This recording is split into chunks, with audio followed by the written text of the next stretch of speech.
Hello, guys. To all my brothers and sisters in Christ, welcome to the channel, the Good News number 10, where you get the good word, stories, hope, and give you encouraging words from God. Stories, hope, and give you encouraging. You can face your struggles we go through today in today's world. And yeah, it's a joy to be with you today, where we're going to gather to gather in the love of God and the presence of the Lord. I want to talk to you today about the power of God, inner strength to accomplish amazing things in our lives if we let Him.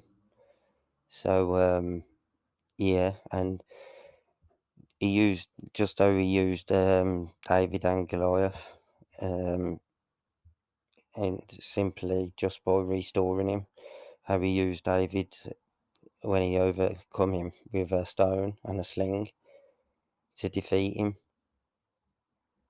And God can do the same unique gifts in you through the strength He places within your heart to overcome your challenges. Yeah, guys, it's important to recognise our enemies. Have you ever felt like you're too small or too insufficient or not clever enough to make a difference? Let me tell you, God sees you differently. He has crafted you with care and a purpose to overcome the devil and to get victory over our Goliath. There's not one person in this world together, out of all of us, every single one of us have a unique identity. Not one fingerprint is the same. Not one DNA is the same. How good's that, man? He knows every hair on your head. He's even equipped every one of us with different unique gifts. You're not meant to be like someone else. So don't think I want to be like him, or if I was like him, I'd do this. If I was like him, I'd be that. No, he's created you to be you.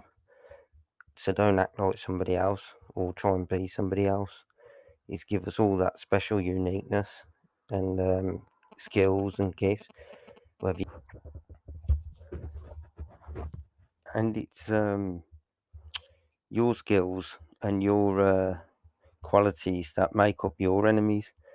Your enemies is that inner strength, that special something that sets you apart and equips you to tackle the battles of life. If we read 1 Samuel 16:7, but the Lord said to Samuel, do not look at this appearance or at his physical stir status, because I have refused him. For the Lord does not see as man sees. See, saying there that he don't look like we look. We want that haircut. We want that look. We want them shoes. We want that handbag. We want that car. It's not about the car we drive, guys. It's people pleasing. Why do you buy a nice car? It's to show off. It's for it's ego, and the ego needs to be deflated to be right with God. And uh, we have to be willing to give it all up. Have to be willing to give it all up. Yeah, to get a cow, a sheep through the eye of a needle than it is a wealthy man into heaven. I'm not saying it's not okay to have money and wealth within the right reasons. What's it for? What do we want it for? Ego, or to use for God's work? You know, money used to be my God, and I didn't have no life. I had no friends. It was just all about the money, making money all the time, and money this, money that. Got to earn this money. it, it doesn't matter what money you've got, you can only sleep in one bed at night and use one toilet. I'm not being funny, guys, or trying to be smart with you. I'm just stating the facts. You sleep in a bed and you use one toilet, and it it it it's not about the wealth. If God blesses you that way, then yeah, fair enough. It's good, but we can use it to do something good in the world. Not just to hold tight. You know, and it's not just about money.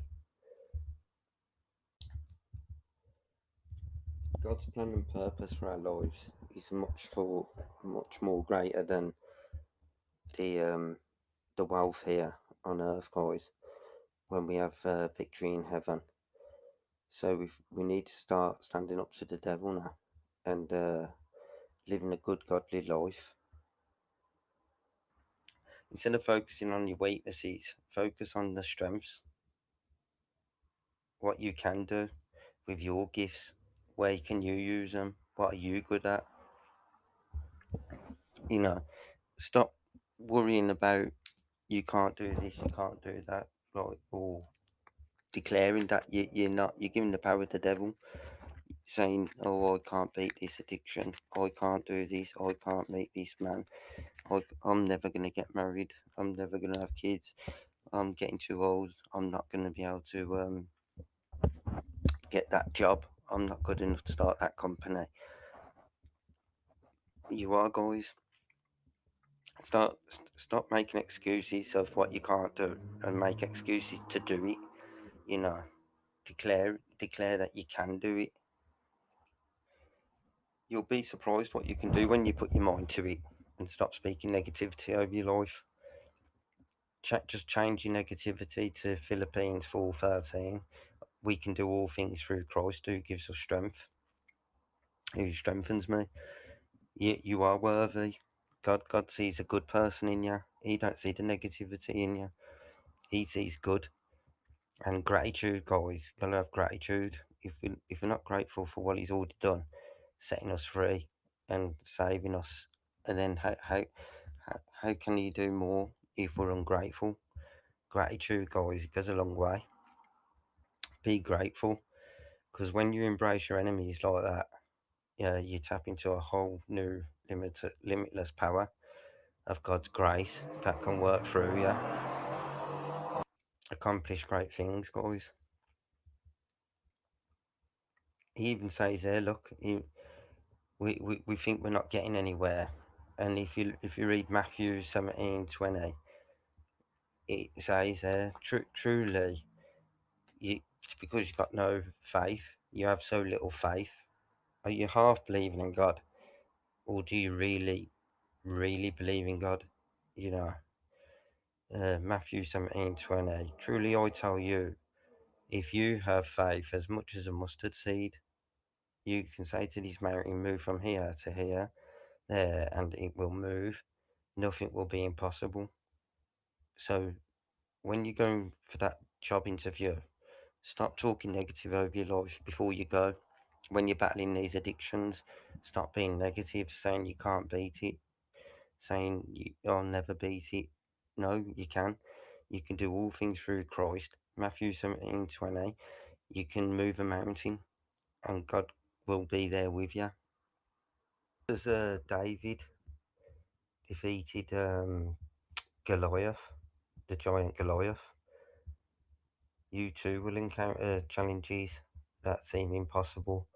But remember, it's not about the size of the challenge, or the problem, or the suffering, or the setback we're going through. It's about the size of your faith, as we just read in Matthew. And if we've got that little bit of faith, God, and do that little bit, He will do His big bit.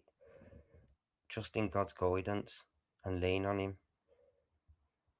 and lean on His promises for the blessing that's coming. There's a blessing around the corner for you, guys. And some people give up just before they get that breakthrough. And if we look at Joseph in the book of Genesis, My God, talk about testing your faith. Look what he went through. Sold to slavery, put in a pit, jealousy of his brothers, cussed down, told his dreams were false. So then they sold him. Then when he was in Potiphar's, he was a good-looking lad. His wife tried to seduce him, and he never gave in to temptation. Adultery, running around, sleeping around. He truly walked like a Christian, a believer of God. You know, it's all right being a Christian in the church, Ronday Shonday in it on a Sunday, doing a bit of worship, shouting out amens and all that, looking good. It's the walk after church. It's people think you say a sinner's prayer, which is not even about Christianity at all. But people think, oh, you just say the sinner's prayer, you're a Christian, that's it. No, being a Christian is a lifestyle. How you live out of church. How do you act with your family? How do you act with your friends? Are you going to church, football matches on a Sunday, swearing at the other players, effing and being and fighting and drinking, snorting coke, and then going to church on a Sunday and waving your hands as if everything's okay? I'm not here to judge you guys, but God looks, God knows, God sees all this. God knows every hair on your body, every mark, every bit of suffering we're going through. So, are we going to be a David? Are we going to stay strong and with him? You know, um, 2 Corinthians 12:9, and he said to me, "My grace is sufficient for you, for my strength is made perfect in weakness." He's even saying there in 2 Corinthians, guys, that even through the struggles we're going through, he's there watching, he's there with us, you know. So Joseph never wavered. He still stayed strong and knew God's vision.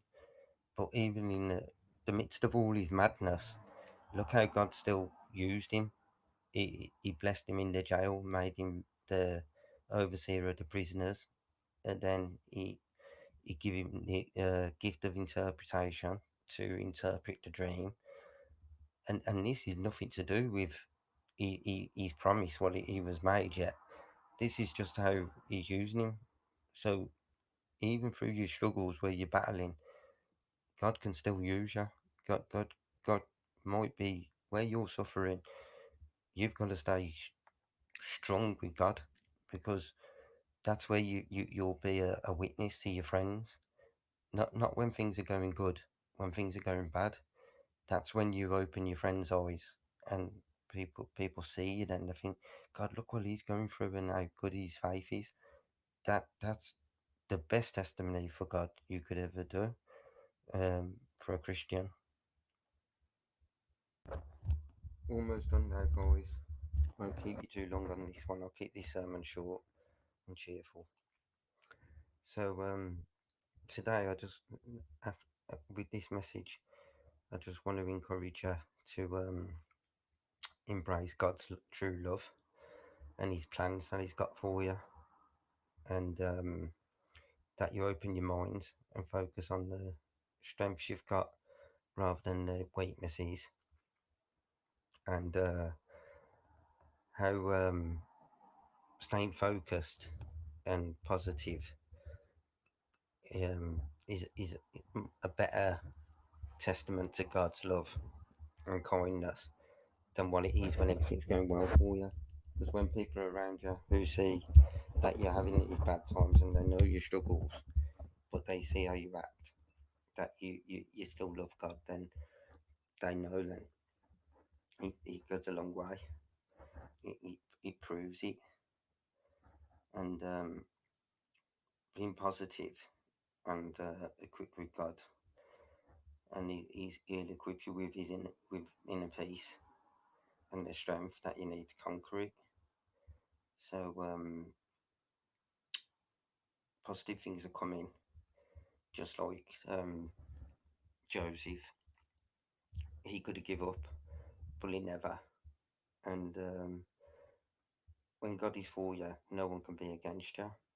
And it's very important that we stay focused on and our eyes fixed on Him through the bad times. And never underestimate the power of God. And when you trust in Him, God's plan always allows for His strength to follow through you. A force that can't be broken.